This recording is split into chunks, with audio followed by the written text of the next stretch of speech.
Good morning, CIS scholars. How are you all, students? Hope you all are safe at your home. Students, till now we have completed geography part, civics part, and now it's time to start the history. So, let's start the first chapter of our history, that is chapter 8, the Sultanate period. Now, in this video, I am going to discuss about the establishment of Delhi Sultanate. So, let's see what we have in this chapter.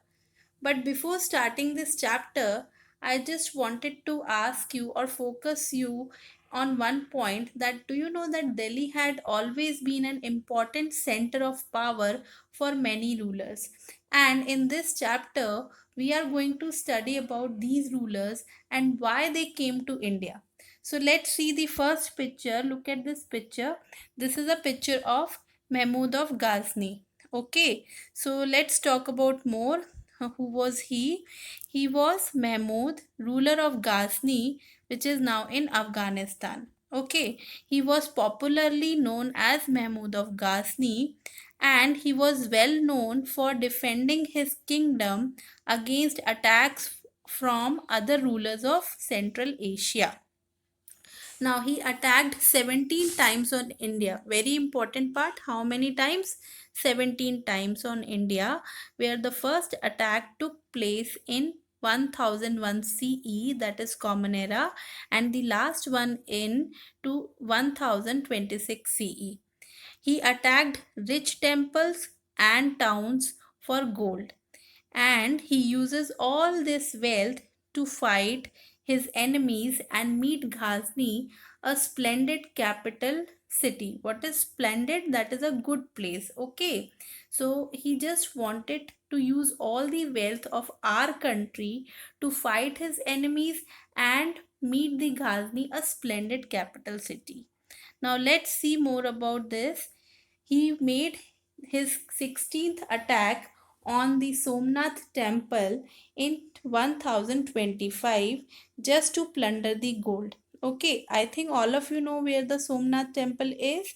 It is in Gujarat in Verawal. Okay, look at this picture. And he was not only the one person who looted the Somnath temple. Who was the other rulers? He was Afzal Khan, the commander of Alauddin Khilji, and later Aurangzeb. Okay, and it is said that the temple was looted and destroyed as many as 17 times. Right? Now let's see the next ruler. He was Muhammad Ghori. Okay, look at this picture. He was Muhammad Ghori.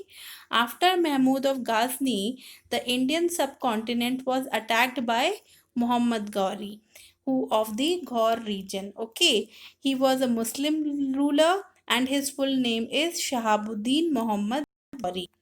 He fought two battles in Tarain. Okay, where this Tarain is right now, it is in Haryana, with Prithviraj Chauhan, who was ruling over the northern western part of the subcontinent at that time. So he fought two battles with Prithviraj Chauhan, right? Let's talk more about this battle. The first battle was won by Prithviraj Chauhan, but the second battle was lost by Prithviraj Chauhan in 1192 CE, and the rule of Chauhans over Delhi ended. So after the Prithviraj Chauhan, he lost the second battle, then the rule of Chauhans over Delhi ended. Okay, then it gives a beginning of a new phase in medieval Indian history.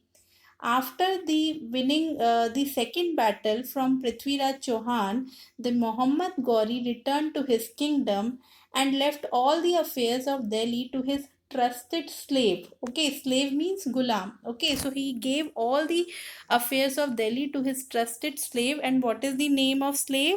Kutubuddin Aibak. Okay, now he was become the first rulers of the new empire in the Indian history called the Delhi Sultanate. Okay, so let's see about how the Delhi Sultanate was formed. Look at this. After the death of Muhammad Ghor in 1206 AD, his Indian empire passed on to the hands of Kutubuddin Aibak as he had no successor. He later became the founder of the slave dynasty. Which dynasty? Slave dynasty.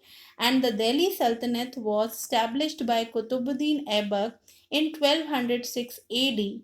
Altogether, five dynasties from 1206 to 1526 AD formed Delhi Sultanate. Okay, so this is all about Delhi Sultanate. Now, in the next video, I am going to discuss more about all these five dynasties which made up the Delhi Sultanate, and also discussed about the rule these dynasties who ruled over Delhi at different period of time. Okay, by the time you stay at your home and start reading this chapter 8, especially page number 79 and 80. Okay, so stay safe, stay healthy, and enjoy the learning. Thank you.